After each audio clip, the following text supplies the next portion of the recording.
Constraint motion last class में देखा था ना, बेसिक बात किया था। उसमें बोला था कि कंस्ट्रेंट मोशन में अगर पुली भी मूव कर रहा हो तो ब्लॉक की वेलोसिटी क्या है, उसका कॉन्सेप्ट हमने बताया था। ठीक, उसी पे बेस्ड कुछ और क्वेश्चन करते हैं बेसिक से, तो जरा देखना। एक मान लो ब्लॉक है, एक पुली है, इस तरह से पुली है, एक इधर एक हिस्सा एक मास लटका हुआ है। ठीक है, इस तरह से बनाने का मतलब पता है क्या होता है? इस तरह से बनाने का मतलब होता है फिक्स है। इसका मतलब रस्सी का ये हिस्सा क्या है? फिक्स है। दूसरा हिस्सा किसी मास से लटका हुआ है। ठीक है, पुली कुछ वेलोसिटी से जा रही है, मान लो ऊपर, कितने से जा रही है कुछ भी लिख लिया, मान लो 6 मीटर पर सेकंड से ऊपर जा रही है। इस ब्लॉक का नाम ए है, तो सिंपली मुझे जल्दी से वेलोसिटी ऑफ ए कौन बताता है? एक की वेलोसिटी कितनी होगी और डायरेक्शन कितना होगा? विद इन मिनट बता दो। हाँ करो, क्वेश्चन कुछ खास नहीं है, बालक कर लोगे आराम से। ठीक है,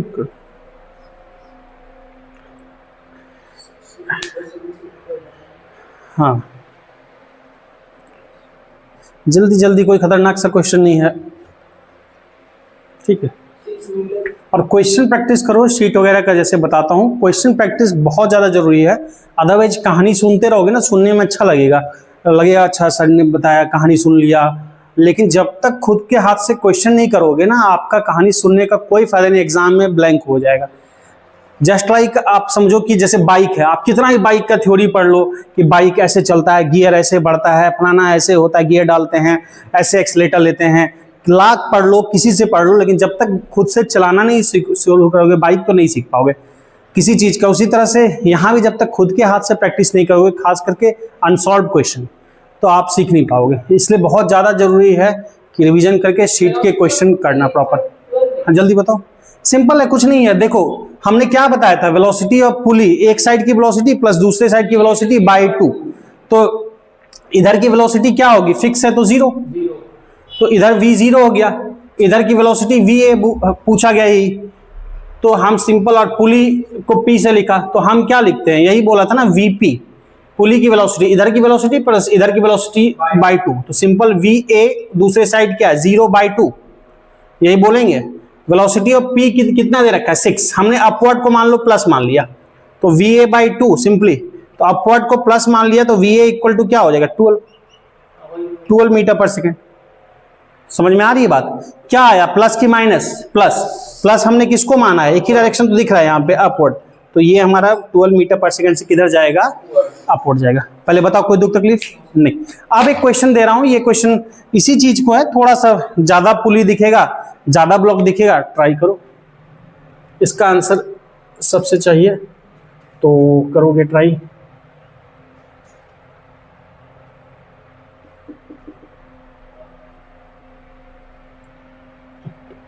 एक पुली ऐसे लगा है, मान लो एक इसके ऊपर एक बड़ा पुली जोड़ देते हैं, एक छोटी पुली है, एक बड़ा पुला है, या पुला का मतलब पुली, तो एक ये है। अब ये ना बोलना सर ये पुला क्या होता नहीं पढ़ा है, जो पुली को ही बोला है। तो एक ये ब्लॉक है, एक ये ब्लॉक है, एक ये ब्लॉक लगा है, इस तरह से ब्लॉक लगे। ठीक, ये ए बोल दिया, इसको बी बोल दिया, इस ब्लॉक को सी बोल दिया। ठीक, इस तरह से दिख रहा है पूरा पुली सिस्टम है, कई सारे पुली लगे हैं। इसमें क्या है कि मान लो वेलोसिटी मैं कुछ का बता दूं, ए का मान लो बता दिया हमने कि ए से नीचे आ रहा है 4 मीटर पर सेकंड से नीचे आ रहा है, और बी जो है वो मान लो 3 मीटर पर सेकंड से ऊपर जा रहा है। अलग अलग आंसर बता रहे हो, कितना कितना बता रहे हो? देखो डाउनवर्ड को या अपवर्ड, जो भी इच्छा मान लो, बस ध्यान रखना कि क्या माना हुआ था। हमने डाउनवर्ड को पॉजिटिव मान लिया, तो अपवर्ड क्या हो जाएगा? नेगेटिव, या आप डाउनवर्ड को नेगेटिव मान सकते हो, जो भी मानोगे। पूरे क्वेश्चन में बस एक ही रखना, ये वाला सिस्टम पूरा ऊपर नीचे जा सकता है, ये नीचे आ रहा है, ये सिस्टम नीचे आ रहा होगा, ये वाला सिस्टम क्या होगा? ऊपर जाएगा, ये वाला पुली सिस्टम नीचे आएगा, ये वाली पुली सिस्टम ऊपर जाएगी, और ऊपर जो पुली है, बड़ा पुला जो है, वो पुला क्या है? रेस्ट में है। ठीक, अब जरा समझो बात को,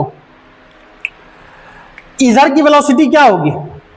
ये फिक्स है, इधर 0, तो जब मैं वेलोसिटी ऑफ इस पुली की पता करूं, जरा ऊपर कितना देखो, इधर वेलोसिटी लिखेंगे va प्लस 0, पुली की वेलोसिटी इस वाले की, तो क्या लिखेंगे va प्लस 0/2। पहले बताओ हमको जल्दी से, इधर वाले पुली की वेलोसिटी क्या लिखेंगे, this plus this by two, यही होता है, यानी va प्लस 0/2 इक्वल टू करने जाओ सिंपली va4 प्लस 0/2 का मतलब 2, प्लस 2 आया कि माइनस 2 आया, प्लस 2 आया। मतलब क्या है कि ये पूरा पुली सिस्टम ये वाला 2 मीटर पर सेकंड से क्या आएगा, नीचे आएगा। अब ये 2 मीटर पर सेकंड से नीचे आ रहा, तो ये वाला 2 मीटर पर सेकंड से क्या जाएगा, ऊपर। तो इस साइड वेलोसिटी ऑफ पुली क्या हो जाएगी, 2 मीटर पर सेकंड, किधर, अपवर्ड। बात समझ में आ रहा है, 2 से ये नीचे आया तो इधर वाला हिस्सा 2 से ऊपर जाएगा, तो इसकी वेलोसिटी हो गई 2 मीटर पर सेकंड अपवर्ड। फिर यहां पे वही कॉन्सेप्ट लगाएंगे, बस ध्यान रखना डायरेक्शन नहीं चेंज कर देना कि एक बार आप डाउनवर्ड पॉजिटिव माने, अगली बार डाउनवर्ड नेगेटिव मानेंगे, पूरे क्वेश्चन में आप डाउनवर्ड पॉजिटिव ही रहेगा। तो अब हम इस साइड जब आएंगे, इस साइड जरा देखना, तो फिर वही काम करेंगे, क्या लिखेंगे, velocity of pulley equal to this plus this by 2, यही करते थे। तो दिस प्लस दिस बाई 2 मतलब vb plus vc by 2 equal to 2 लिखेंगे, प्लस 2 की माइनस 2, इधर के लिए 2 क्या है, अपवर्ड की डाउनवर्ड, अपवर्ड। ये हिस्सा नीचे आ रहा है, ये ऊपर जा रहा है, तो ये क्या है, अपवर्ड। डाउनवर्ड हमने पूरे क्वेश्चन में प्लस माना है, तो अपवर्ड क्या हो जाएगा, -2, ये लिखेंगे -2। बात समझ में आ रही है, तो ये लिख लिया -2। तो vb, तो vb क्या है, अपवर्ड की डाउनवर्ड, अपवर्ड। अपवर्ड क्या लिखेंगे, -3 plus velocity of c by 2 equal to -2। तो ये कितना हो जाएगा, vc इक्वल टू -2 इंटू 2 क्या होगा, -4, और ये -3 इधर जाएगा तो +3, -4 + 3 क्या होगा, -1।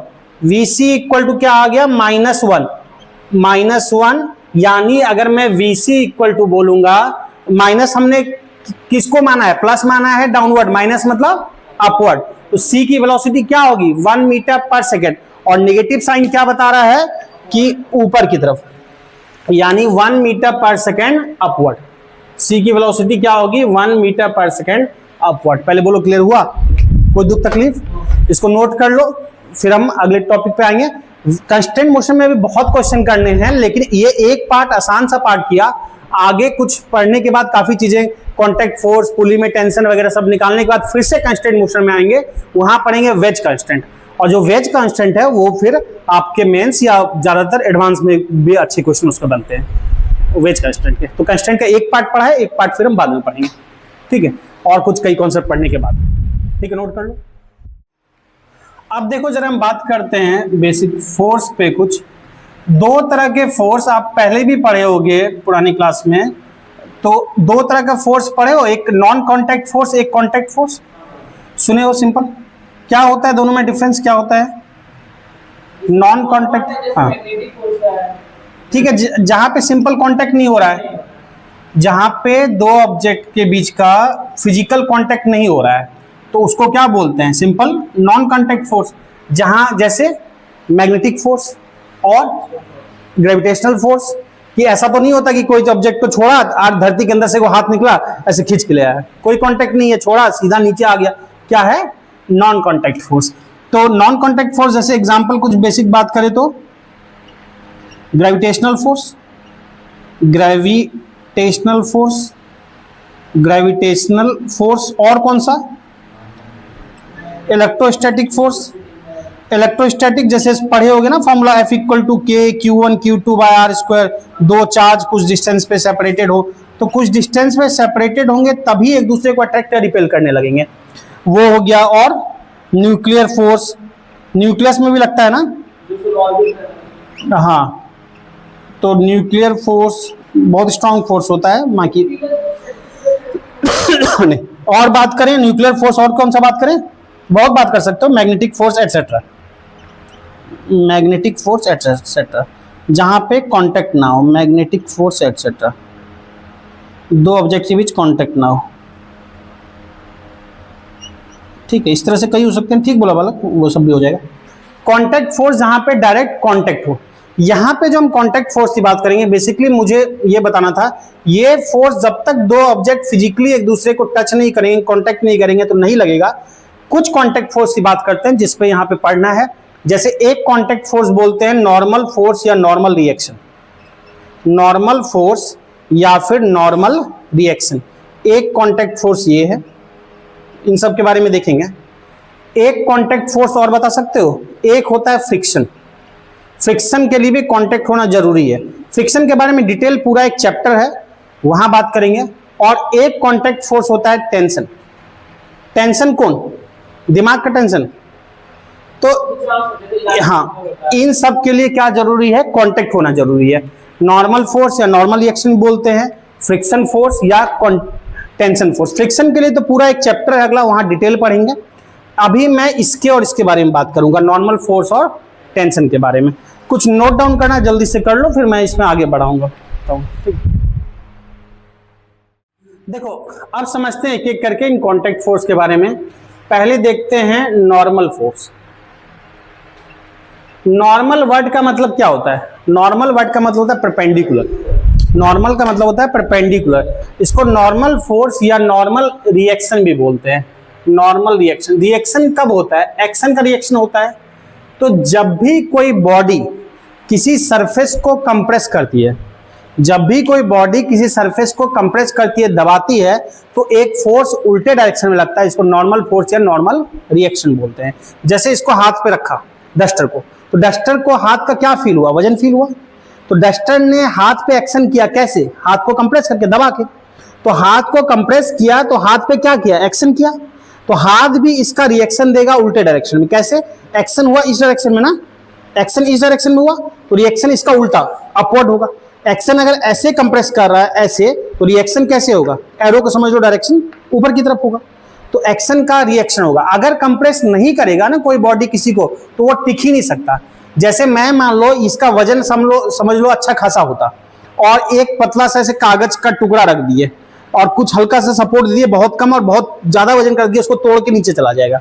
तो उसको तोड़ के नीचे चला जाएगा मतलब वो इसको कंप्रेस नहीं कर सका। कागज का टुकड़ा इससे कंप्रेस होने को तैयार नहीं है, तो कोई एक्शन नहीं हुआ, तो इस पर रिएक्शन भी नहीं हुआ। एक्शन रिएक्शन नहीं हुआ तो ये अपनी जगह पर टिका नहीं रहा। कोई भी चीज टिका है, मान लो कहीं भी इस डायरेक्शन में, इसको यहां रखेंगे नीचे आ जाएगा।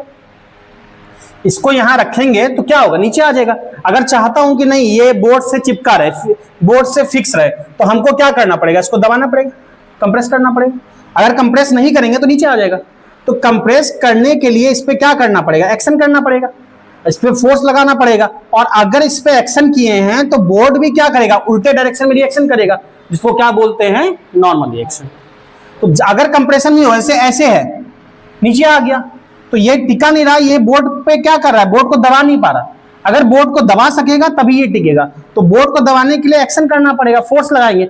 और अगर बोर्ड पे टिका है, बोर्ड को कंप्रेस कर पा रहा है, तो बोर्ड भी एक उल्टे डायरेक्शन में रिएक्शन देगा, इसको नॉर्मल रिएक्शन देते हैं, कहते हैं। अगर नहीं दे पाएगा बोर्ड रिएक्शन, तो ये बोर्ड के अंदर जाता चला जाएगा, ये अंदर की तरफ जाता चला जाएगा। एक्शन का रिएक्शन दिया बैलेंस, ये बोर्ड पे टिका हुआ है। बात समझ में आई? तो लिखो नॉर्मल रिएक्शन क्या है, लिखो simply, when a body, normal force या नॉर्मल रिएक्शन, रिएक्शन फोर्स ही है। When a body is compressed, when a body is compressed against a surface, when a body is compressed against a surface, board पे लिखा है when a body is compressed against a surface, compressed against a surface, compressed against a surface, comma the body experiences, comma the body experiences a reaction force, the body experiences a reaction force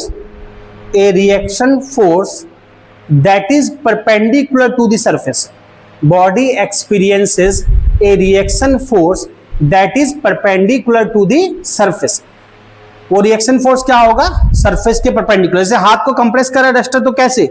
ऐसे action कर रहा, तो reaction भी क्या होगा? Perpendicular to surface. Duster को compress किया, action कैसे किए? ऐसे, रिएक्शन भी क्या होगा, सरफेस के परपेंडिकुलर, इसलिए नॉर्मल रिएक्शन बोलते हैं। रिएक्शन तो है पर कैसा, परपेंडिकुलर, इसलिए नॉर्मल रिएक्शन बोलते हैं। सरफेस क्या लिखे, perpendicular to the surface is called normal reaction, is called normal reaction, is called normal reaction.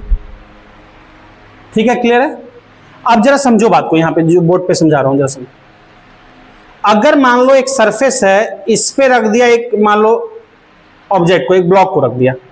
अगर सरफेस पे एक ब्लॉक को रख दिया, जरा समझना बात को, तो ये जो ब्लॉक है सरफेस को कंप्रेस करेगा, दबाएगा, कैसे, अपने वेट से दबाएगा। मान लो m मास का ब्लॉक है तो किससे दबाएगा, mg से दबाएगा।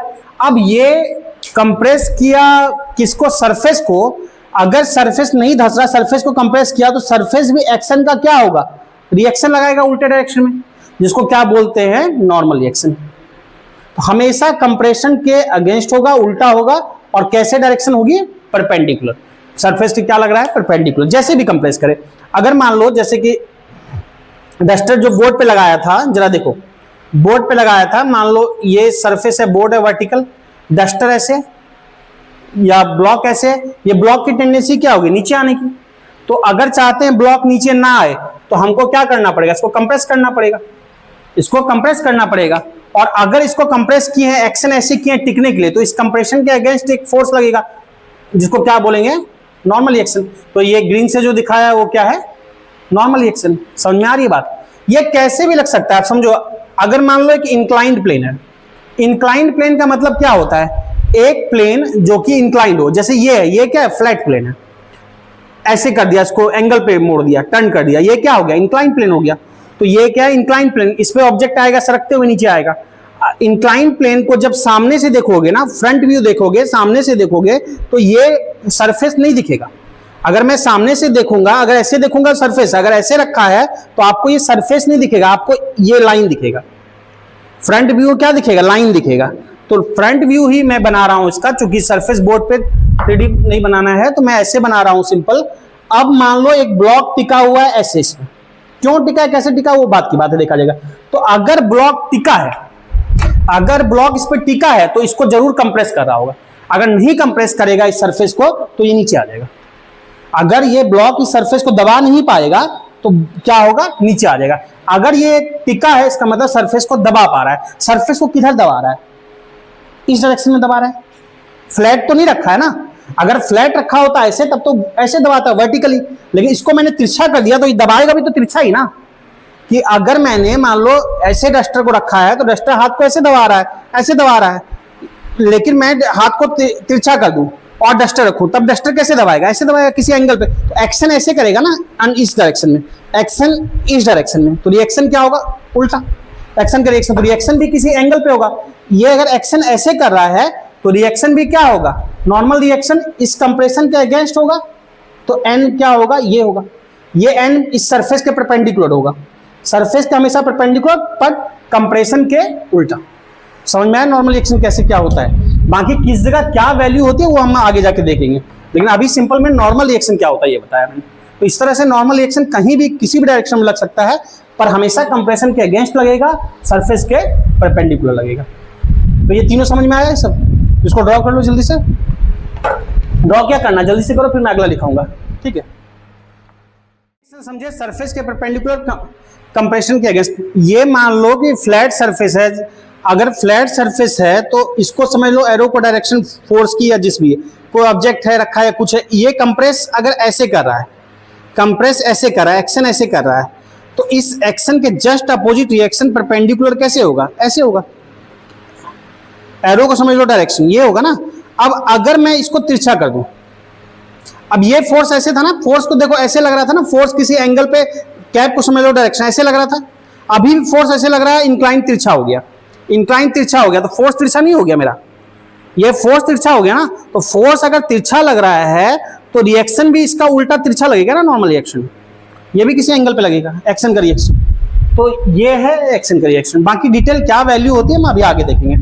अब बात करते हैं टेंशन पे। टेंशन क्या है, दिमाग का टेंशन, जो पढ़ाई के कारण दुख दर्द के कारण आ जाता है टेंशन। आप क्या जानिएगा सर जीवन में कितना टेंशन है। तो हम ही लोग जो है झेलते हैं। अच्छा बच्चा लोग सही बोलेगा, आपको क्या पता सर 12th में इतना कष्ट है, 11th में इतना है, बोर्ड देना है सर, फलाना है, जेई है। मतलब गुरुजी लोग सीधा लगता है बिना 10 12 का सरकार छूट दे रखा था, सीधा आप जो पढ़ना है पढ़ लीजिए, पढ़ाना शुरू कर दीजिए। बच्चा लोग का जो तनाव होता है कि सर इतना तनाव है क्या जानिएगा, ये है वो है, तो खैर जो भी है। तो टेंशन का मतलब क्या है कि जब भी किसी को क्या होगा, किसी रस्सी को, किसी स्ट्रिंग को जब खींचते हैं, खींचने के लिए क्या होगा, फोर्स लगा रहे हैं। अगर खींचते हैं, मान लो रस्सी कहाँ दिखा है तुमको, है रस्सी, ये दिख जाएगा, चलो इसी में दिखा दो, बाकी स्ट्रिंग तो दिख रहा नहीं है, इसको फिर से मोड़ना मारना पड़ जाएगा, लेकिन ठीक है, जब तक नीचे से रस्सी लाओगे तब तक मैं दिखा के मामला खत्म कर देंगे। ये दिख रहा है, दिख रहा है, चलो सिंपल, ठीक है, कुछ ज़्यादा ही साफ सुथरा हो गया है तो ठीक है। चलो अब देखो ये है ना, ये ऐसे है, ऐसे छोड़ दो, अपना झूल रहा है, लटक रहा है, कैसे, इसको हमने खींचा, खींचने के लिए क्या किया, फोर्स लगाया, अब ये नहीं टूटा। अब ऐसा ना बोलना सर तोड़ दीजिए इसको, नहीं तोड़ेंगे, तो अगर थोड़ा फोर्स लगाओगे नहीं टूटा। ये नहीं टूटा, क्यों नहीं टूटा, या फिर इसका लेंथ एक्सटेंड हो जाना चाहिए था, लेंथ एक्सटेंड होता नहीं दिख रहा है, बस ये सीधा हो गया। अगर मैं इस पे से 10 न्यूटन का फोर्स से खींच रहा हूं दोनों हाथ से, तो 10 न्यूटन का खींच रहा हूं फोर्स, ये नहीं टूट रहा है, मतलब इसका मटेरियल भी उल्टे डायरेक्शन में 10 न्यूटन का फोर्स लगा रहा होगा। अगर नहीं लगाता तो ये टूट जाता है या एक्सटेंड हो जाता है। अगर मैंने 10 न्यूटन के फोर्स से, सपोज करो इधर से भी खींच रहा हूं, इधर से भी खींच रहा हूं, 10 न्यूटन के फोर्स से खींचा, इसको 10 से खींचा, मान लो इस साइड समझना, यहां पे खींच रहा हूं 10 से, तो इस साइड का जितना मटेरियल 10 से इधर जाना चाह रहा होगा, और इधर भी 10 से खींच रहा हूं, इस साइड का जितना मटेरियल 10 न्यूटन से इधर जाना चाह रहा होगा, लेकिन नहीं जा रहा। इसका मतलब समझना, अगर मैं इधर खींच रहा हूं 10 से, इस साइड 10 से खींच रहा हूं, तो इसका मटेरियल भी 10 न्यूटन का फोर्स इस डायरेक्शन में लगा रहा होगा, उल्टा रिएक्शन फोर्स ही। अगर मैं इस साइड 10 से खींच रहा हूं, समझना ऐसे 10 से खींच रहा हूं 10 न्यूटन से इधर, तो इसका मटेरियल भी उल्टे डायरेक्शन में 10 न्यूटन का फोर्स लगा रहा होगा। अगर नहीं लगाता तो ये क्या होता, टूट जाता या एक्सटेंड हो जाता। तो इसका एक लिमिट से ज्यादा लगा देंगे तो टूट ही जाएगा, क्यों, क्योंकि उसका मटेरियल का एक क्षमता, एक लिमिट है, उससे ज्यादा फोर्स उल्टे डायरेक्शन में नहीं लगा पाएगा। लेकिन जब तक नहीं टूट रहा है तो हम जितना फोर्स लगा रहे हैं, इसका मटेरियल भी उल्टे डायरेक्शन में उतना ही लगा रहा है, जिसको क्या बोलते हैं, टेंशन। स्ट्रिंग के केस में, रस्सी की, इस सब के केस में क्या बोलते हैं, टेंशन। अब क्या है कि इसको खिंचाव है, इसको खींचते हैं, तो खींचने के लिए हमने जो फोर्स लगाया, टेंशन की वैल्यू भी क्या होगी, उतनी होगी। उससे कम या ज्यादा होने पे क्या होगा, मान लो 10 न्यूटन से खींच रहे हैं और मटेरियल 4 न्यूटन का ही फोर्स लगा पाए, मान लो 10 से इधर खींचा, इस डायरेक्शन में 10 से, और मटेरियल 4 का इधर लगाया, तो ये खींच जाएगा ना, ये लंबा हो जाएगा, लेंथ बढ़ जाएगी। यानी 10 लगा रहे हैं, उसमें कोई चेंज नहीं हो रहा है, यानी मटेरियल भी 10 न्यूटन का उल्टे डायरेक्शन में फोर्स लगा रहा होगा। तो टेंशन फोर्स कितना होगा, जितना अप्लाइड फोर्स है, पहला बात।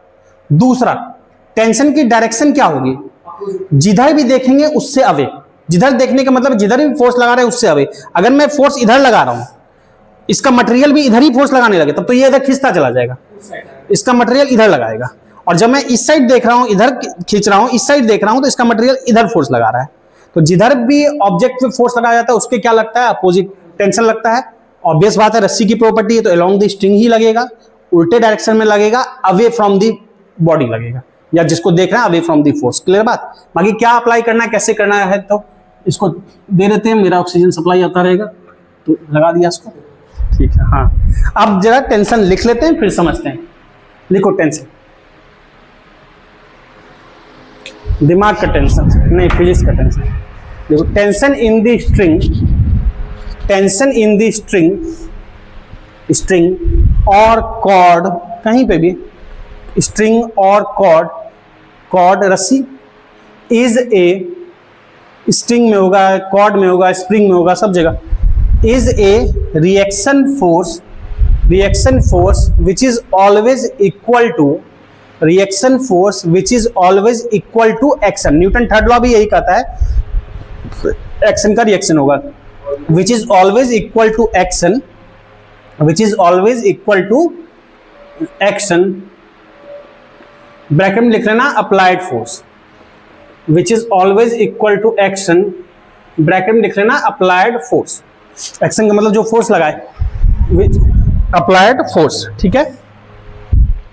नीचे लिखना उसी में टेंशन, या नोट देके लिखना, tension points along the chord, tension points यानी डायरेक्शन, along the chord या स्ट्रिंग जो भी लिखना चाहते हो, रस्सी string, along the chord, tension points along the chord away from the body, जिसको देख रहे हैं उससे दूर। क्या मतलब है समझेंगे, क्वेश्चन अप्लाई करेंगे तब समझेंगे।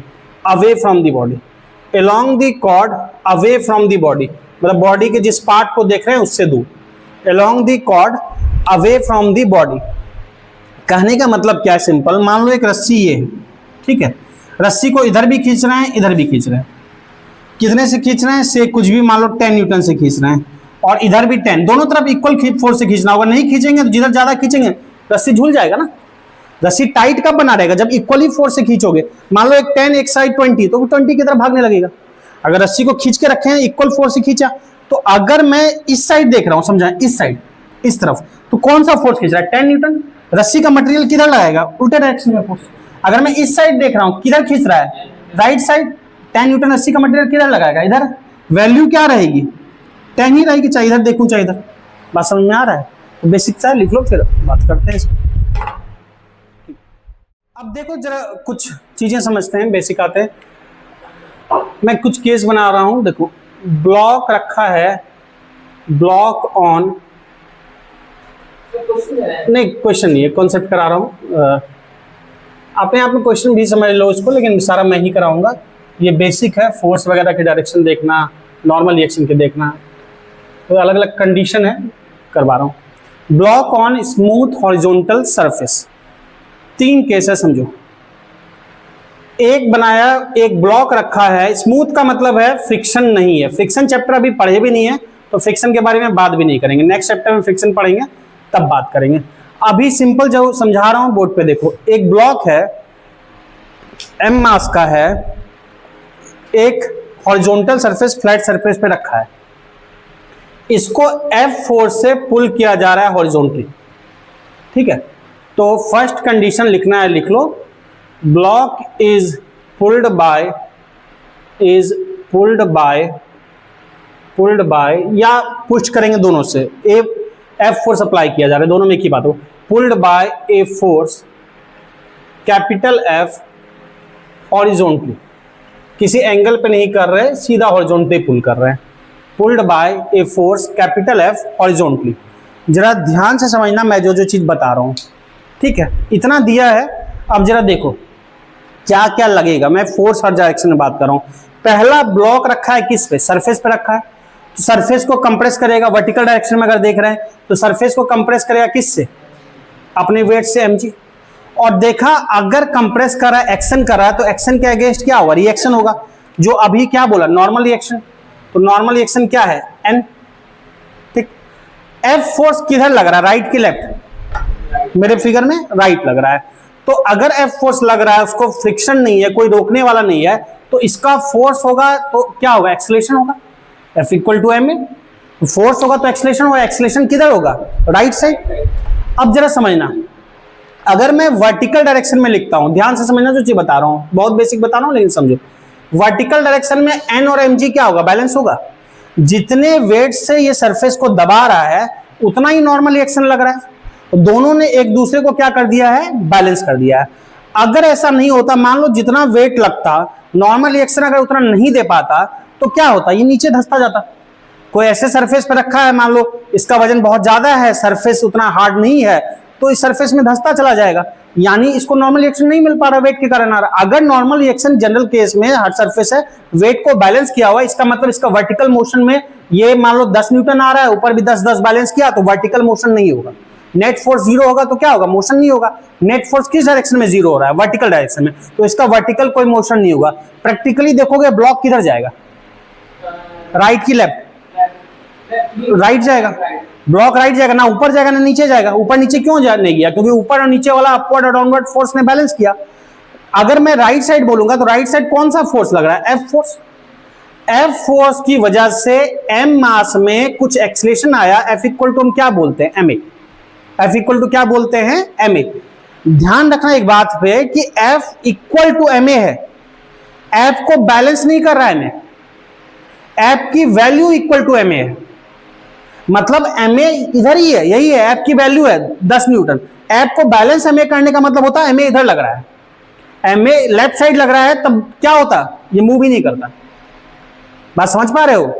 तो F की वैल्यू इक्वल टू ma है और यहां n की वैल्यू इक्वल टू mg नहीं है, n ने mg को बैलेंस किया है जो इक्वल टू mg है, यहां बैलेंस नहीं कर रहा।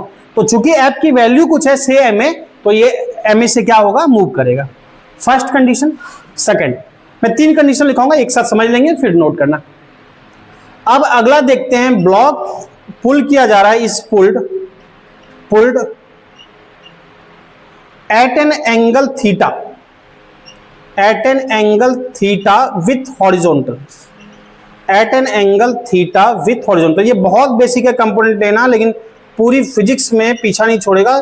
यहां पे फिर इंक्लाइन प्लेन पे, ये सब अच्छे से ध्यान होना चाहिए। तो बेसिक क्लास है पर बहुत इंपॉर्टेंट है, समझो।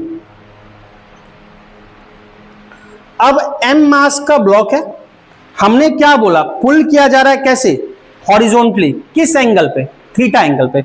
अब समझो जरा, मान लो ऐसे पुल किया जा रहा है F4 से, एंगल कुछ ऐसे सेंटर से बना लो, जैसे बनाना है। ये एंगल जो पुल किया जा रहा है कितने एंगल पे, ये एंगल जो है, ये एंगल जो हॉरिजॉन्टल से बन रहा है, ये एंगल कितना बन रहा है, थीटा बन रहा है। ये एंगल कितना बन रहा है, थीटा बन रहा है। अब जरा देखो इस पे कौन कौन सा फोर्स लगेगा, ध्यान से समझना। पहले वर्टिकल देखते हैं, एक तो वेट डाउनवर्ड लगेगा, वर्टिकली डाउनवर्ड, और कंप्रेस कर रहा है तो इसके अगेंस्ट क्या लगेगा, नॉर्मल रिएक्शन, एक्शन का रिएक्शन। नॉर्मल रिएक्शन किधर लगेगा, वर्टिकली अपवर्ड, एन, इतना हो गया। अच्छा, ये ब्लॉक किधर जाएगा बता सकते हो?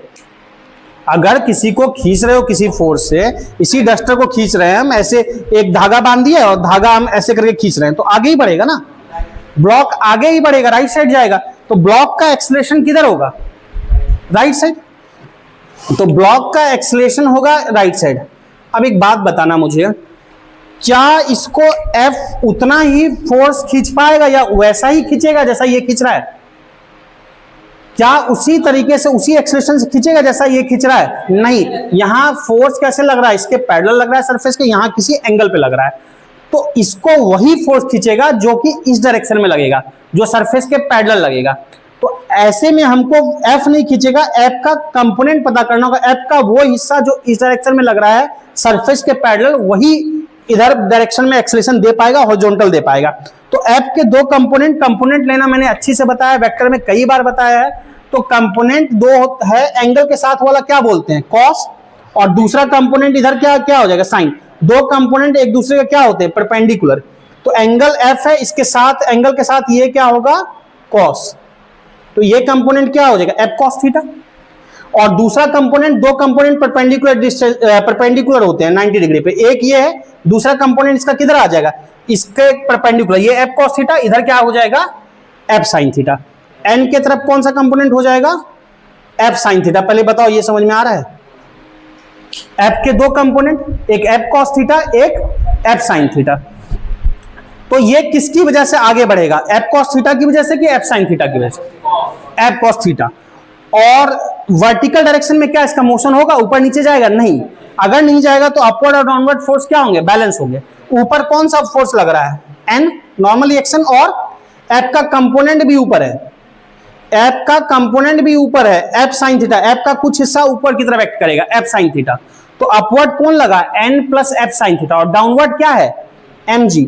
तो यहां पे जो है N plus F sin theta किसको बैलेंस करेगा, mg को।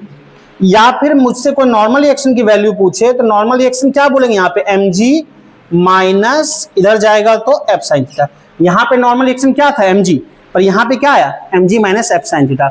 नॉर्मल रिएक्शन की वैल्यू अलग अलग हो सकती है पर डायरेक्शन वही लगेगा सरफेस के परपेंडिकुलर। यहां भी डायरेक्शन वही है, यहां भी वही है, लेकिन यहां फोर्स का कंपोनेंट भी नॉर्मल रिएक्शन के साथ ऐड हो गया। यहां कंपोनेंट की बात करेंगे नहीं क्योंकि हॉरिजॉन्टल लग रहा है ना। अगर कंपोनेंट गलती से लेने भी चले जाओगे तो हॉरिजॉन्टल का वर्टिकल कंपोनेंट क्या होता है, जीरो। एंगल के साथ वाला कॉस, ये F है, ये 90 बनाएगा, F cos 90 क्या होगा, जीरो। इसलिए कंपोनेंट की बात ही नहीं करते हैं। पहले बोलो ये समझ में आया? अच्छा, ये जो मूव करेगा एक्सेलरेशन A होगा वो किस फोर्स की वजह से होगा, इसमें एक्सेलरेशन किस फोर्स की वजह से होगा? कौन सा फोर्स है जिसको एक्सेलरेट कराएगा? इसको ये कराएगा एफ कॉस थीटा, वो फोर्स कराएगा जो हॉरिजॉन्टल डायरेक्शन में लग रहा है। हॉरिजॉन्टल में कौन लग रहा है? F cos theta. तो इसका जो एक्सेलरेशन होगा net force F equal to M A क्या बताता है? F equal to M A बोलता है कि किसी ऑब्जेक्ट पे एम मास के ऑब्जेक्ट पे अगर एफ फोर्स लगाएंगे तो उसका ए एक्सेलरेशन आएगा। F equal to M A का मतलब है किसी एम मास के ऑब्जेक्ट पे टोटल नेट फोर्स एफ लगाएंगे, टोटल फोर्स एफ लगाएंगे तो उसका एक्सेलरेशन क्या आएगा? ए आएगा। F equal to M A का ये कहना है। तो यहां पे टोटल हॉरिजॉन्टल डायरेक्शन में कौन सा फोर्स लगाना है? F cos theta. F cos theta की वजह से एम मास में कुछ एक्सेलरेशन आएगा, हमने बोला कितना आएगा? ए आएगा। तो एफ कॉस थीटा की वैल्यू यहां पे इसके इक्वल है एम ए के। अगर मैं ए चाहूं तो यहां पे क्या होगा? F cos theta by M. A की वैल्यू क्या होगी? F cos theta by M. और यहां पे ए की वैल्यू क्या होगी? F by M. ठीक है। सेकेंड थर्ड केस, ब्लॉक को पुल किया गया, अब ब्लॉक को पुश किया जा रहा है। Block is pushed at an angle theta, at an angle theta with horizontal. अब हॉरिजॉन्टल से थीटा एंगल पे पुश किया जा रहा है, पहले किया जा रहा था पुल। अब जरा समझना इसको, ठीक है।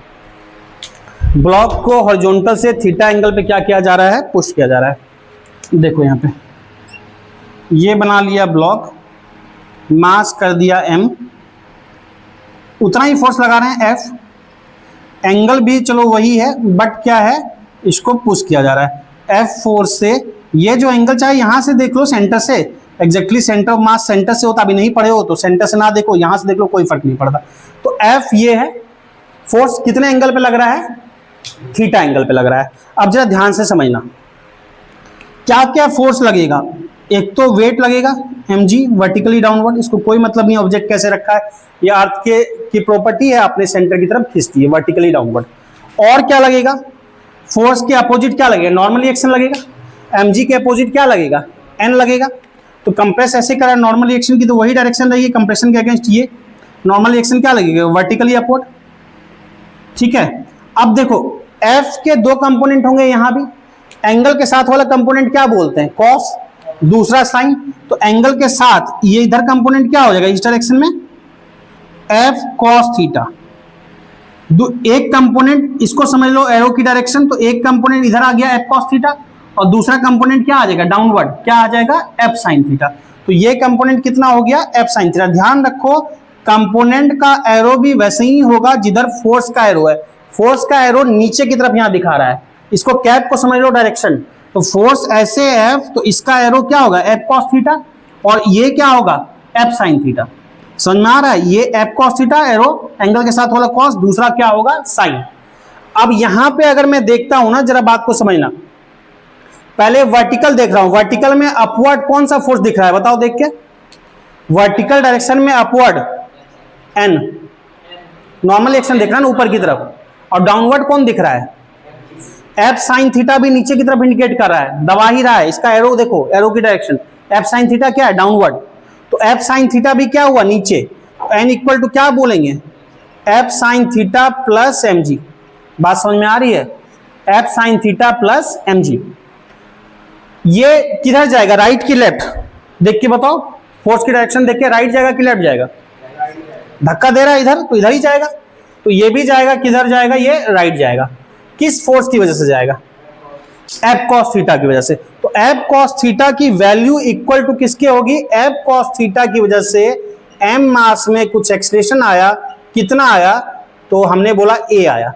तो ए इक्वल टू अगर यहां से बोलेंगे तो क्या होगा? F cos theta by M. पहले बताओ ये समझ में आया? अब एक बात समझना, ठीक है, ये हमने 3 केस तो बता दिया, और ठीक है, इसको बहुत अच्छे से ध्यान रखना है। कहीं कहीं उस फिगर को मैं फिर से बना रहा हूं, जरा एक बात समझना, कोई अंतर नहीं है, एक ही बात है। किसी किसी बुक में आप इस फिगर को ऐसा भी पाओगे जो मैं अभी बनाने जा रहा हूं। जैसे एफ फोर्स है ना, ऐसे बनाएगा, समझना, एफ फोर्स ऐसे बनाएगा, अगर सेंटर पे लगाना है, जिसको आगे सेंटर ऑफ मास देखेंगे जब पढ़ेंगे तब, तो ये ऐसे लगाना है, और यहां पे ये एंगल कितना बना था? थीटा। तो किसी किसी बुक में ऐसा ही पाओगे कि ये चलो ऐसे लग रहा है, ये ऐसे लग रहा है, ये फोर्स क्या है F और एंगल क्या लग रहा है थीटा, जैसा फिगर बनाया था ये वाला। ठीक, अब किसी बुक में ऐसा ही पाओगे, हमको पता है ना वेक्टर का parallel transformation of a vector doesn't change A vector, मतलब वेक्टर का अगर मैग्नीट्यूड सेम रखो, डायरेक्शन सेम रखो और कहीं पे भी बना दो, शिफ्ट कर दो तो फर्क नहीं पड़ता। कहने का मतलब कैप को समझ लो डायरेक्शन, कैप को समझ लो डायरेक्शन, ये किसकी डायरेक्शन है एफ की, इसको उठा के यहां रख दिया, इसको उठा के यहां रख दिया, दोनों में कोई फर्क नहीं है, मैग्नीट्यूड सेम होना चाहिए डायरेक्शन। तो इसको अगर ऐसे ही बना सकते हैं डॉट डॉट, इसको हमने इधर बना दिया, समझना। तो एफ में ऐसे भी दिखा सकता हूं, समझना, और इसको लाइन को इधर बढ़ा दिया ऐसे, इस वाली लाइन को जिससे एंगल दिया था, जिस हॉरिजॉन्टल लाइन से एंगल दिया था, तो ये एंगल थीटा है, ये भी एंगल कितना हो जाएगा थीटा। बात समझ आ रही है? ये थीटा एफ को उठा के हमने यहां से यहां रख दिया, इसका टेल मिलने लगा, और ये जो है एरो बढ़ा दिया, ये कट कर रहा है, ये थीटा तो ये भी थीटा। अब एफ के दो कंपोनेंट होंगे, क्या होगा, एक इधर होगा, एक वर्टिकली डाउनवर्ड होगा, ये एफ ऐसे हो गया, एफ कुछ एंगल पे हो गया ना, अगर इधर एफ देख रहे हैं तो समझना, इस फिगर को समझ पा रहे हो, अगर एफ इधर है, ये एंगल थीटा हो गया, तो एंगल के साथ वाला कॉस ये क्या हो जाएगा एफ कॉस थीटा, और ये क्या हो जाएगा एफ साइन थीटा। और एन और एम जी क्या होगा, एम जी वर्टिकली डाउनवर्ड लगेगा, इधर ही लगेगा, एम जी इधर ही लगेगा वर्टिकली डाउनवर्ड, और एन क्या लगेगा ऐसे। अगर रिजल्ट देखोगे दोनों एन इक्वल टू क्या आया F sine theta plus M G, यहां पे भी देखोगे एन क्या है ऊपर, एफ साइन थीटा नीचे, एम जी भी क्या है नीचे, यही आएगा। अच्छा, धक्का किसकी वजह से लग रहा है, एफ का कंपोनेंट, हम इधर ना लग के शिफ्ट यहां कर दिए तो एफ कॉस थीटा ही तो लग रहा है इधर, और जाएगा किधर, ये राइट साइड ही तो जाएगा। तो F cos theta equal to क्या लिखेंगे, एम मास में ए एक्सलेशन आया, तो एफ कॉस थीटा राइट है, वहां भी एफ कॉस थीटा राइट था, तो F cos theta equal to M है, तो रिजल्ट में कोई फर्क नहीं होगा। मैंने इसलिए बना लिया कि कभी कहीं बुक वगैरह में ऐसा भी दिखता है, ऐसा फिगर देखोगे तो मत समझ जाना कि अरे ये क्या हो गया, या गुरुजी कुछ खेल कर दिए। तो मामला दोनों एक ही बनता है, चाहे जैसे भी बनाओगे बात एक ही है। यहां पे हमने ज्यादा झंझट नहीं पाला, यहीं पे तोड़ दिया कंपोनेंट, यहीं पे घुमा दिया, यहीं घुमा दिया कि एरो ऐसे है, एरो ऐसे है, तो एंगल के साथ वाला कॉस, ये कॉस हो गया, और ये क्या हो गया डाउनवर्ड साइन हो गया। या फिर इसको यहां शिफ्ट करके फिर दिखाओ, बात वही रहेगा। ठीक है, तो कभी किसी बुक में ऐसे दिख जाए, एक ही चीज होता है। ठीक है, बात समझ में आया? तीनों केस, तीनों बेसिक है पर बहुत ज्यादा इंपॉर्टेंट है। ठीक है, तो इसको नोट करो, फिर तब आगे बात करें। Block on smooth inclined plane, inclined plane. अभी क्या देखा कि हॉरिजॉन्टल सरफेस पे, अभी देख रहे हैं स्मूथ इंक्लाइंड प्लेन पे रखा है। इसमें दो केस बनता है, ठीक है ना। एक केस मैं अभी बताऊंगा, दूसरा केस एक सूडो फोर्स का कॉन्सेप्ट बताऊंगा, उसको पढ़ने के बाद बताऊंगा, तो वो कुछ 2-4-5 लेक्चर के बाद होगा। अभी बताऊंगा जब इंक्लाइंड प्लेन पे ब्लॉक रखा है और इंक्लाइंड प्लेन मूव नहीं कर रहा है, मतलब जनरल केस बताऊंगा कि ये इंक्लाइंड प्लेन है, इस पे कोई ब्लॉक रख दिया गया है, इस पे कोई ब्लॉक रख दिया गया है और ब्लॉक मूव नहीं कर रहा है, मतलब इंक्लाइंड प्लेन मूव नहीं कर रहा है। एक सिंपल केस बता रहा हूं, जैसे कि इसका कवर है, देखो जैसे कि ये ब्लॉक है, ये रखा है इंक्लाइंड प्लेन पे, इस पे ब्लॉक रखा है। ठीक है, एक केस ये करा रहा हूं अभी, इस पे क्या फोर्स किस किस डायरेक्शन में लगता है, इस पे ये अभी कराऊंगा। दूसरा अभी इंक्लाइंड प्लेन क्या है, रेस्ट में है। आगे जो केस कराऊंगा इंक्लाइंड प्लेन पे भी फोर्स लग रहा है, इंक्लाइंड प्लेन पे फोर्स लग रहा है, इधर लग रहा है या इधर किसी, मान लो इधर ही लग रहा है इस साइड, तो इंक्लाइंड प्लेन भी मूव कर रहा है।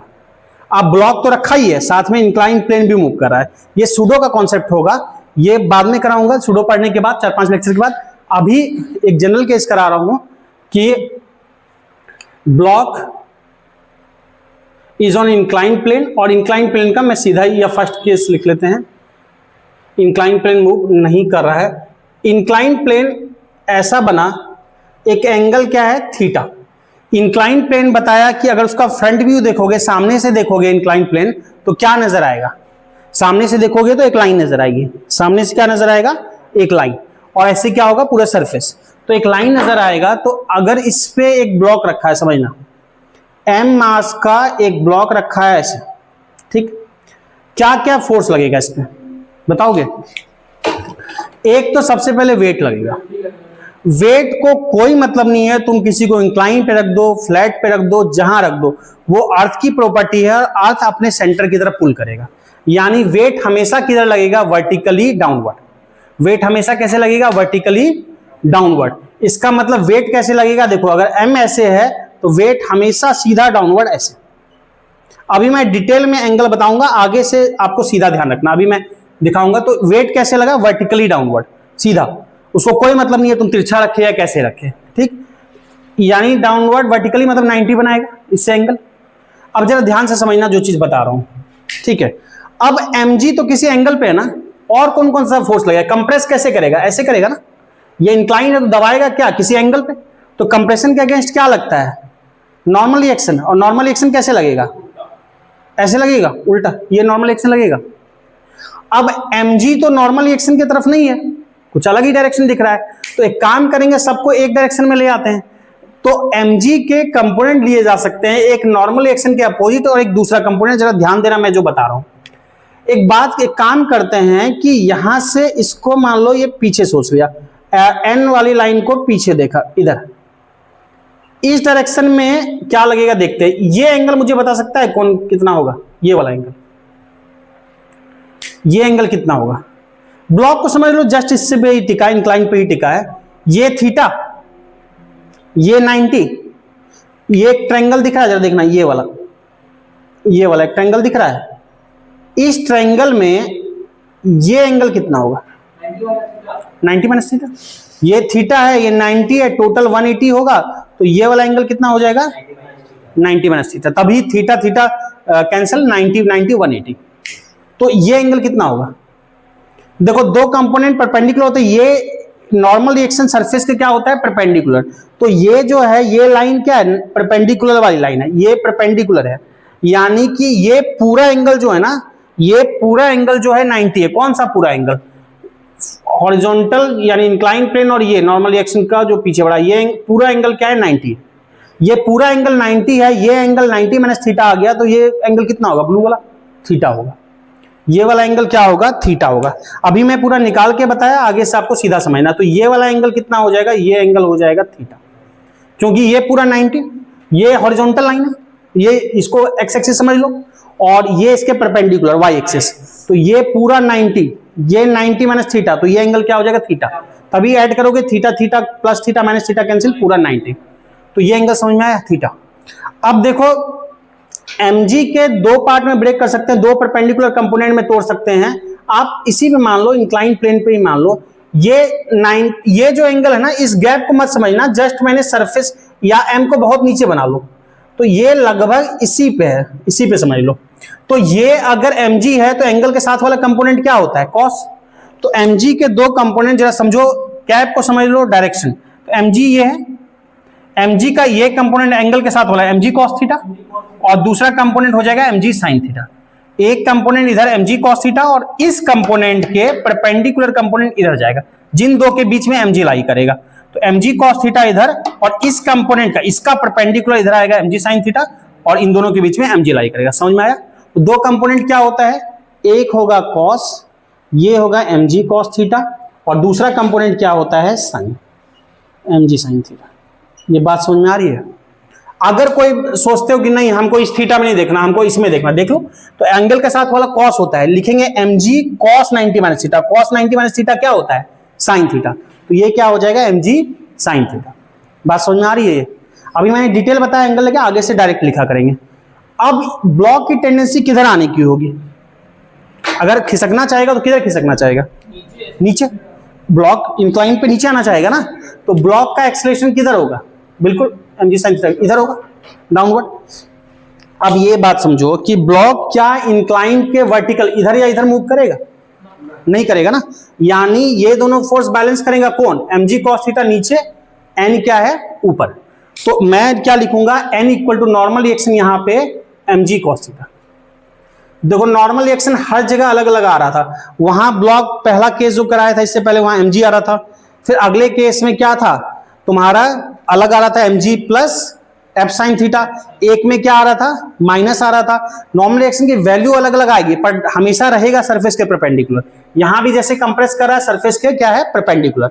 और वैल्यू n इक्वल टू क्या है, mg cos थीटा। तो नॉर्मल रिएक्शन क्या हो गया, mg cos थीटा बैलेंस कर रहा है। ये नीचे किसकी वजह से आएगा, mg sin थीटा की वजह से।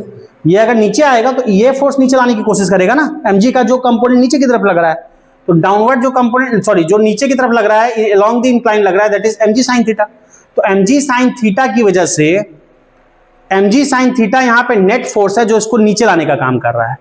mg sin थीटा की वजह से m मास में कुछ एक्सेलरेशन होगा, हमने क्या बोला, a होगा।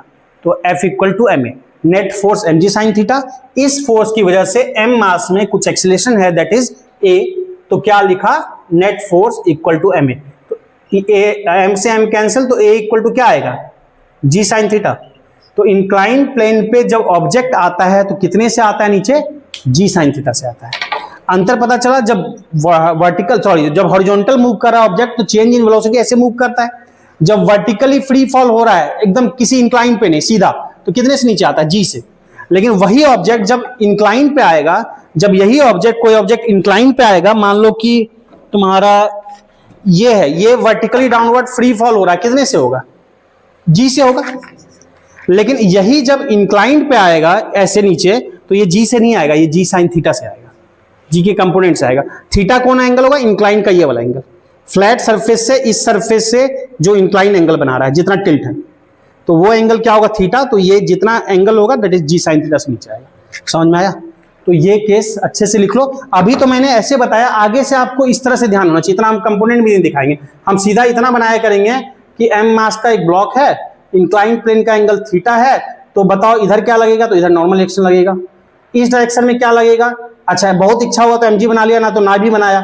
mg का कंपोनेंट इधर क्या आ जाएगा, mg cos थीटा, इधर कंपोनेंट क्या हो जाएगा, mg sin थीटा। तो आपको सीधा ध्यान होना चाहिए कि नॉर्मल एक्शन के opposite component mg cos theta होता है, incline along mg sin theta आता है।